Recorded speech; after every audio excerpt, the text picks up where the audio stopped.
सर्वसामान्यांच्या हक्काचा आवाज जागर जनस्थान। अयोध्येतील प्रभू श्रीरामाच्या मंदिराचे दानपेटीच्या लुटीविरोधात काळाराम मंदिर येथे उद्धव बाळासाहेब ठाकरे यांचे उपनेते संपर्क प्रमुख रवींद्र मिरलेखकर यांच्यासह पदाधिकारी रामरक्षा महाआरतीला उपस्थित होते।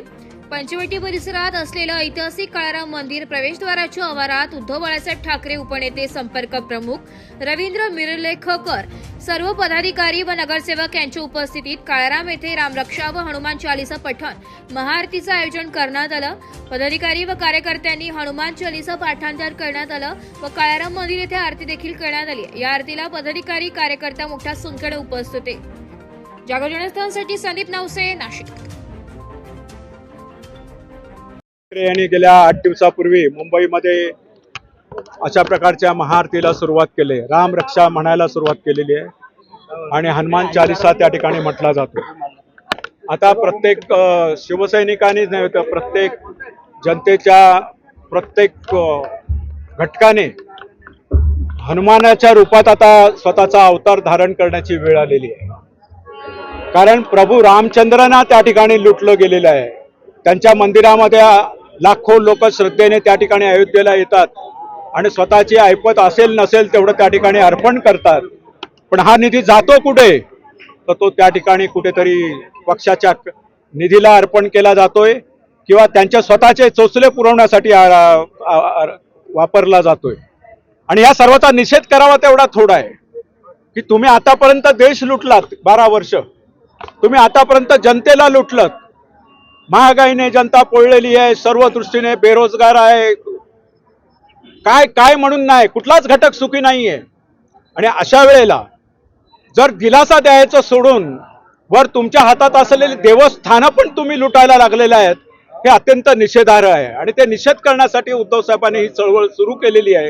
ही चळवळ आता हिंदुत्व जागृत करेल। एकेकाळी हिंदू हृदय सम्राट बाळासाहेब ठाकरे यांनी गर्व से कहो हम हिंदू है म्हणून त्या ठिकाणी संपूर्ण देशातील हिंदुत्व जागं केलं होतं आणि त्या माध्यमातूनच हे आता सत्तेवर आलेले आहेत। पण हे हिंदुत्व आता विसरलेत, हे देव सुद्धा विसरलेत। जनता जनार्दन हा देव असतो असं समजलं जायचं पूर्वी, पण जनता जनार्दनाची तर त्यांनी जी काही ससे ओलपट करायची ती केलीच, पण आता देवालाही सोडत नाही आहेत, देवस्थानं सोडत नाही आहेत। आणि अशा वेळेला यांच्या बोगस हिंदुत्वाचा निषेध करावा तेवढं थोडं आहे। आणि तो निषेध करण्यासाठी आज संपूर्ण जनतेला जागृत करण्यासाठी, जनतेच्या मनातलं हिंदुत्व जागृत करण्यासाठी आज आम्ही नाशिकमध्ये सुद्धा अशा प्रकारचं महाआरतीचं स्वरूप या ठिकाणी साकार केलेलं आहे। माझी जनतेला विनंती आहे की आता तरी जागे व्हा।